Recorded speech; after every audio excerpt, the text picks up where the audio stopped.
são sabores que atravessam gerações. Cada prato conta uma história, uma memória da antiga Alemanha. O joelho de porco, acompanhado de chucrute e mostarda, reina absoluto nas mesas de Blumenau. Eu diria que a culinária alemã é uma cozinha simples, mas com sabor. Com sabor autêntico, alguns sabores marcantes, né? Mas que se assemelha muito a algumas coisas que a gente tem na culinária brasileira. Então acho que por isso que agrada tanto o pessoal aqui também. Muitas receitas trazidas da Alemanha foram passadas adiante por gerações. Algumas delas se transformaram em negócios, oportunidades de emprego e de sucesso para muitas famílias. E na época veio um prefeito muito doido, vamos fazer um turismo rural. E, a gente não sabia o que era turismo, muito menos como trazer as pessoas para o meio do nada, sem acesso. E ele falou, vamos fazer uma feira e vocês produzem o que vocês já sabem fazer.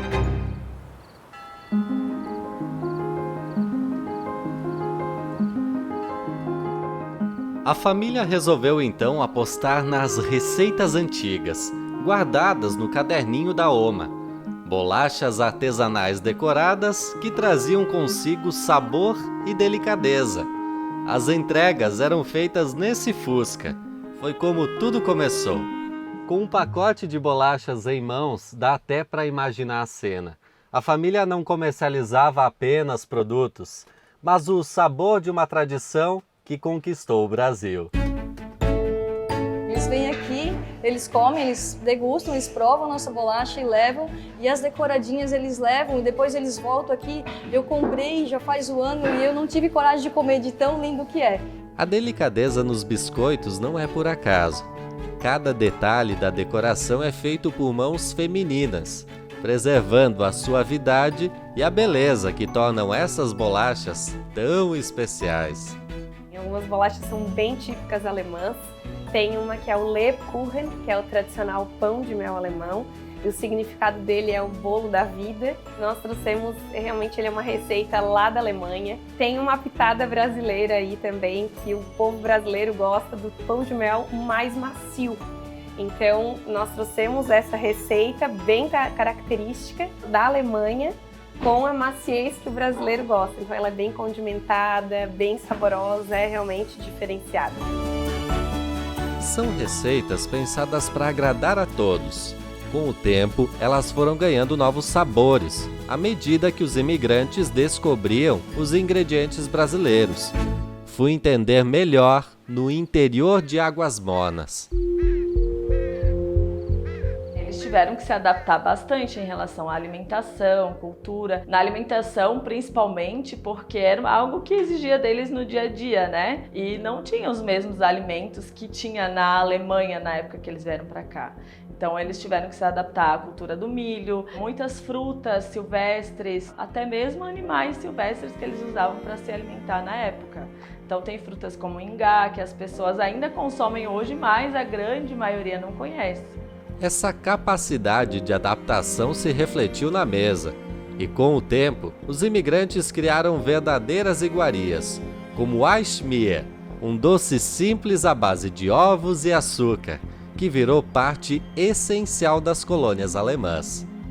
De manhã, para tomar café, principalmente no inverno, quando a gente levanta mais tardinho assim, aí a gente faz um Eismeer para aquecer, já e no café da tarde também. No ano passado era feito com farinha, porque não tinha farinha de mandioca, não tinha farinha de trigo. Eles tinham que buscar bem mais para longe, mesmo nos dias de Natal, aí faziam o pão de trigo, que era só o pão de milho feito com inhame.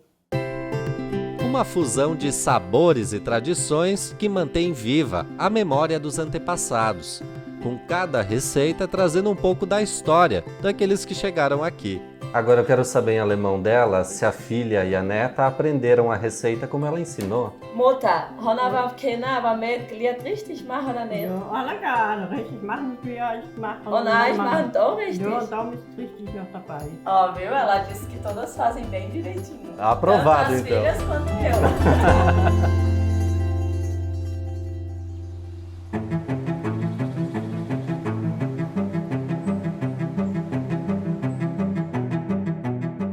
Em Pomerode, essa herança culinária inspira um novo desafio, um festival gastronômico que reúne chefes de toda a região, desafiados a inovar, mas sempre com o pé no passado. Nesse encontro entre dois países, o que esse festival traz de diferente?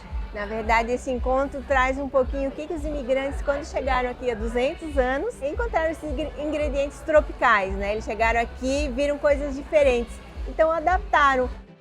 Cachaça, café, melado, amendoim. 12 restaurantes foram sorteados e cada um deles recebeu um dos ingredientes que os imigrantes descobriram quando chegaram no Brasil. A missão: transformar esses sabores e recriar uma tradição. Eu sou do oeste de Santa Catarina e lá a gente come muito melado.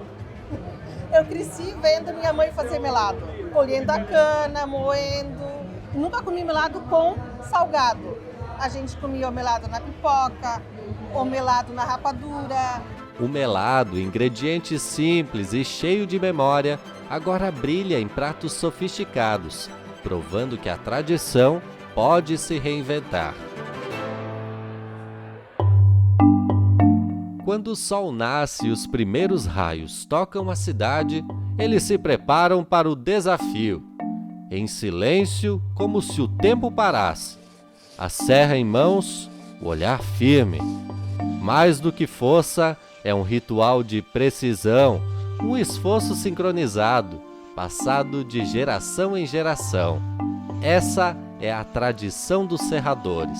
Eu comecei a serrar com meu pai é um alemão, ainda em São Paulo, com 5 aninhos de idade. Caiu uma árvore no jardim de casa e ele me pegou com a serra, inclusive essa aqui, e nós ficamos um mês aí, todo dia um pouquinho, serrando a árvore, e daí nasceu o gosto pelas competições típicas.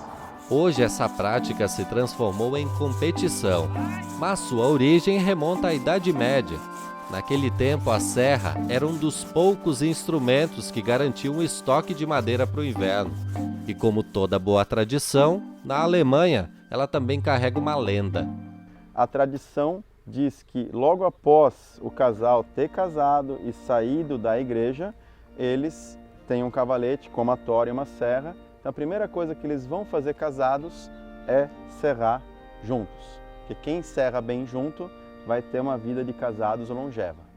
Com cuidado e paciência, o grupo ensina às novas gerações a arte de serrar. Assim, o que começou com os antepassados continua a viver nas mãos dos mais jovens. Ter a oportunidade de manter essa tradição viva por uma nova geração é algo muito gratificante para mim, e eu sinto que eu tenho essa missão de manter a tradição viva por muitos anos ainda. Em Santa Catarina, as tradições alemãs não são apenas lembranças do passado. Elas estão vivas, pulsando em cada canto, em cada gesto, em cada coração. Um legado que atravessa o tempo e por mais 200 anos seguirá firme, honrado por aqueles que nunca deixaram de celebrar suas raízes.